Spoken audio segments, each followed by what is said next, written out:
आज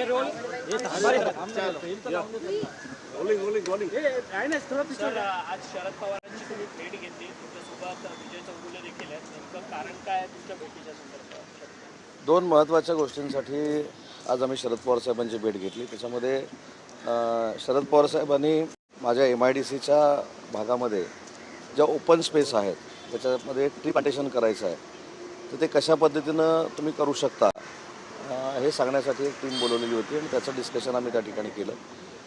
दुसरी महत्त्वाची गोष्ट होती की मी असेल, विजयदादा असतील, आम्ही अखिल भारतीय नाट्य परिषदेवर काम करतो. मी त्या नाट्य परिषदेचा विश्वस्त आहे आणि या संस्थेचे प्रमुख विश्वस्त हे माननीय शरदचंद्रजी पवार साहेब आहेत. तर त्या संदर्भामध्ये काही चर्चा करायची होती, ती देखील चर्चा आम्ही शरद पवार साहेबांबरोबर केली. नाट्य परिषदेच्या विश्वस्तांच्या बैठकीसाठी 13 तारखेला त्यांनी आम्हाला वेळ दिलेला आहे. ही बैठक नाट्य परिषदेची विश्वस्तांची होईल आणि याच दोन महत्त्वाच्या गोष्टीसाठी आज आम्ही पवार साहेबांना भेटलो. दुसरी महत्त्वाची गोष्ट की माननीय अजितदादांचं दुःखद निधन झाल्यानंतर तशी भेट आमची साहेबांची झाली नव्हती.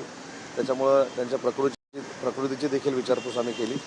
आणि सगळ्यात महत्त्वाची गोष्ट की पवारसाहेब हे राष्ट्रवादी काँग्रेस पार्टी शरद पवार पक्षाचे जरी अध्यक्ष असले तरी देखील महाराष्ट्राच्या कृषी क्षेत्रामध्ये असेल किंवा महाराष्ट्राच्या प्रत्येक क्षेत्रामध्ये असेल त्यांनी भरीव काम केलेलं असल्यामुळं त्यांचं मार्गदर्शन मिळणं हे आमच्यासाठी आनंददायी बाब आहे. सर, परंतु बारामती आणि राहुरीची पोटनिवडणूक होताना पाहायला मिळते. उपमुख्यमंत्री अजित पवार दिवंगत त्यांचं निधन झालेलं होतं, त्याच्यानंतर ही पोटनिवडणूक होते, परंतु काँग्रेस मात्र या पोटनिवडणुकीसाठी ठाम आहे, ते उमेदवार देणार आहे. कशा पद्धतीने बघतं, कारण की मुख्यमंत्री देवेंद्र फडणवीस यांनी देखील ही निवडणूक बिनविरोध व्हावी यासाठी आवाहन केलं. ही निवडणूक बिनविरोध व्हावी ही माननीय एकनाथ शिंदे साहेबांची देखील शिवसेना म्हणून भूमिका आहे. आता काँग्रेस कशा पद्धतीनं पुढं जातं, कशा पद्धतीनं मागं येतं त्याच्यावर सुतोवाच संजय राऊतांनी केलेले आहेत, त्याच्यावर मला जास्त काही बोलायचं नाही. परंतु अजितदादांनी अनेक वर्ष काँग्रेसमध्ये देखील काम केलेलं होतं, काँग्रेसचं देखील नेतृत्व केलेलं होतं. राजकारणापेक्षा व्यक्ती जर आपल्यामध्ये नसेल तर त्या ठिकाणी सुनेत्राबाईंनी निवडणूक लढत असतील तर ती बिनविरोध करणं ही प्रत्येकाची जबाबदारी आहे आणि तीच भूमिका शिवसेनेची आहे.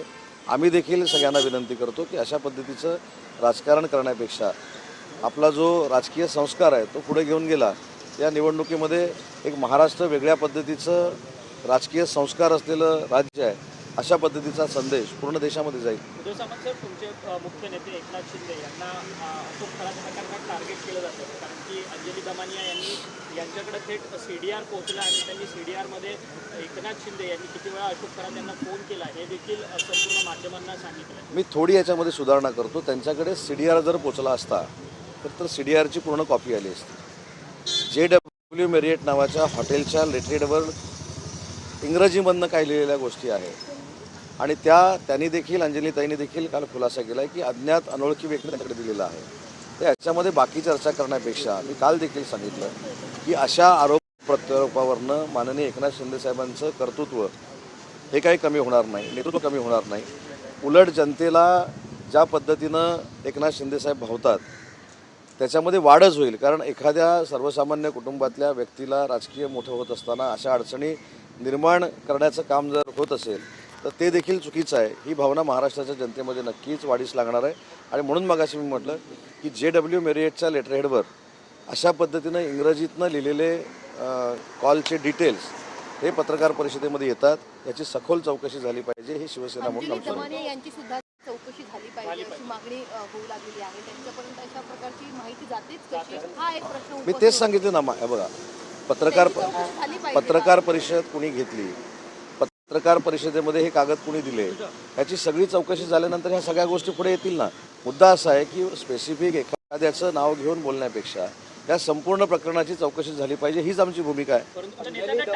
स्टेटमेंट केलं सुरुवातीला की मला एका माणसाने CDR दिले, त्यानंतर जेव्हा प्रश्न उपस्थित करण्यात आले की CDR अंजली दमानियाकडे कसं पोहोचले, त्यानंतर त्यांनी त्यांचं स्टेटमेंट बदललं की मी AI द्वारे करतो.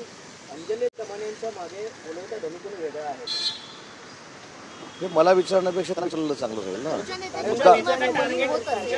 हे सांगतो आमच्या मी सांगितलं ना ताई, मी स्पष्ट सांगितलं की एखाद्या हॉटेलच्या लेटरेडवर इंग्रजीतनं लिहून अशा पद्धतीचे कॉल्स झालेत, अशा पद्धतीची यंत्रणा जर कोण तयार करत असेल तर तो कागद पुरवठा करणारा पुरवठा अधिकारी कोण आहे याची सखोल चौकशी झाली पाहिजे. कालच शिवसेना म्हणून आम्ही आमची भूमिका मांडली आहे आणि त्या सखोल चौकशीतनं पुढे येईल की नक्की काय झाले ते. अशोक खरातांना भेटलेल्या व्यक्तींपैकी हे चंद्रकांत पाटील पण होते, आशिष शेलार सुद्धा होते, इतर भाजपचे नेते मंत्री देखील होते, परंतु स्पेसिफिकली एकनाथ शिंदेचंच नाव यासमोर मी सांगू का अंजली दमानिया आणतात? कोण कोणाला भेटले ह्याची सगळी जंत्री ही महाराष्ट्राच्या जनतेकडे आहे.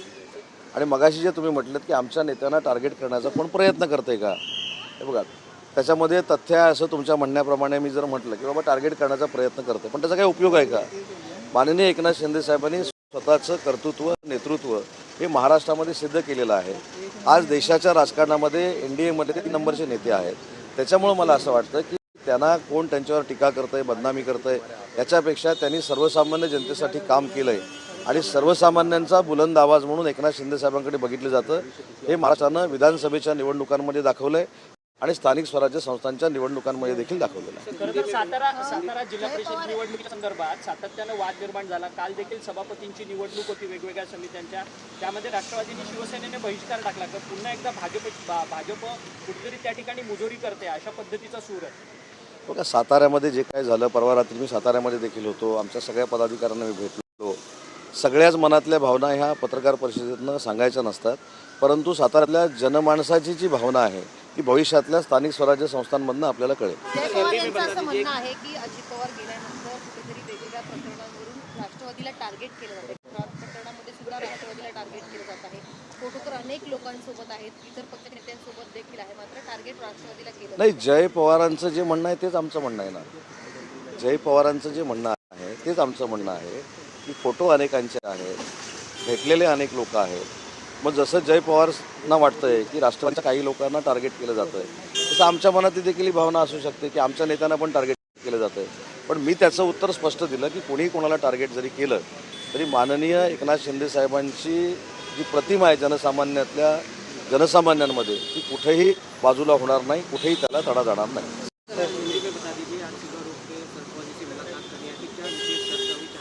शरद पवार साहब के साथ हमने जो मीटिंग की उसमें पहली मीटिंग थी कि जो MIDC की ओपन स्पेस है वहाँ ट्री प्लांटेशन करना हम चाहते हैं. वो कैसा करना चाहिए, उसमें क्या टेक्नोलॉजी लानी चाहिए, AI का यूज़ कैसा करना चाहिए, ये उसके बारे में उन्होंने हमको मार्गदर्शन किया. और हम सब माननीय शरद पवार साहब के नेतृत्व में अखिल भारतीय नाट्य परिषद जो बड़ी संस्था है वहाँ काम करते हैं. मैं उसका ट्रस्टी हूँ और इसके लिए वो जो मीटिंग 3 महीने के बाद हम लगाते हैं उसके लिए हम विनती करने के लिए आए थे और वो मीटिंग 13 तारीख को माननीय पवार साहब ने यशवंतराव प्रतिष्ठान में रखी है. विधान परिषद का चुनाव है बारामती में, वहाँ पर कांग्रेस जो है वो अपना नामांकन रख दी है. कांग्रेस के बारे में जो संजय राउत साहब ने बोला है उसके ऊपर मुझको और बयानबाजी करने की ज़रूरत नहीं है. कांग्रेस क्या है वो संजय राउत ने कल ही प्रेस कॉन्फ्रेंस में उनके बयान में दिया है. लेकिन माननीय अजीत दादा के निधन के बाद अगर सुनेत्रा बहनी वहाँ से चुनाव लड़ रही है तो वो अनअपोज होना चाहिए, ये हमारी भी सबसे विनती है. वो भी मैंने कल बोला, आज भी मैं बोलता हूँ, जो कागज़ की चिट्ठी पे लिखा गया है उसकी सफल चौकशी होनी चाहिए. उसके बाद पता चलेगा कि इसके पीछे कौन है. सर उदय सामंत जी, खरं तर जैन मुनी निलेश चंद्र जी मुंबऱ्यात होते त्यावेळेस स्टेजवरती नितेश राणे सुद्धा होते मंत्री. त्यावेळेस त्यांनी एक वक्तव्य केलं, ज्यांच्या अंगात शिवराय असतात त्यांच्या अंगामध्ये शिवरायांसारखीच उंची असते असं वक्तव्य करत असताना त्यांनी बोट नितेश राणेंकडे दाखवलेलं होतं. त्यावरती खरं तर ते भाषण बघितलेलं नाही, परंतु एकच मी सांगतो की छत्रपती शिवाजी महाराजांच्या बरोबर छत्रपती संभाजी महाराजांबरोबर कोणाचीही तुलना होऊ शकत नाही, हे स्वतः नितेशजींनी देखील सांगितलेलं आहे. त्याच्यामुळे मला असं वाटतं की ज्या व्यक्तीबद्दल हे बोललेलं होतं त्या नितेश राणेंनीच सांगितलं आहे की संभाजीराजे असतील किंवा छत्रपती शिवाजी महाराज असतील यांच्याबरोबर कोणाचीही तुलना होऊ शकत नाही. ते जे काय बोलले असतील त्यांचं ते वैयक्तिक मत आहे, कारण छत्रपती शिवाजी महाराज हे नुसतं महाराष्ट्राचं नाही तर आपल्या देशाचं आराध्य दैवत आहे. छत्रपती संभाजी महाराजांबद्दल देखील छत्रपती शिवाजी महाराजांना एवढाच आपल्याला सगळ्यांना आदर आहे. त्याच्यामुळे या दोघांची तुलना कुठच्याही व्यक्तीशी होऊ शकत नाही, हे माझं प्रामाणिक मत आहे. माझ्या राज्यसभेच्या निवडीवेळी मवियातील सर्व पक्षांनी